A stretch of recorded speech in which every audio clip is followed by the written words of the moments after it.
Well, and what about this wrinkle with the latest delay that we've discussed a little bit, that if the individual mandate stays in place, that means people will have to have coverage. And what if their employer is one of the ones delayed until, into 2016, that they have to attest that they are covering people?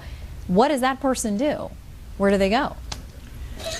Well, good question. I mean, it's part of the problem is there have been so many changes, and we talked about Almost this last 30 night. now. Right. That people don't even know what's the current law. And it's not only true of individual consumers, it's not only true of employers, it's true of members of Congress, it's true of the staff. I had a conversation with somebody on Capitol Hill the other day who couldn't explain the basics of the changes, the chronology of the changes to the employer mandate. And this is somebody who, this is their job, this is what they do.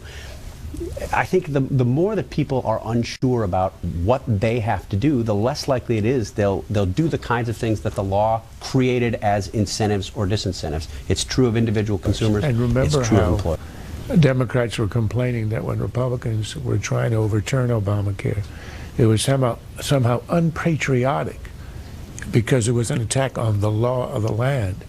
This law of the land doesn't even exist.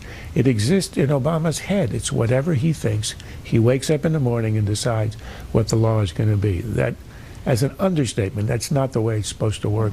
And we had an editorial in the Washington Post, of all places, not exactly a right-wing rag, saying that Obama has really overstepped the lines, arbitrarily changing the law, and usurped what Congress is supposed to do. And their words were, President Obama's increasingly cavalier approach to picking and choosing how to enforce the law.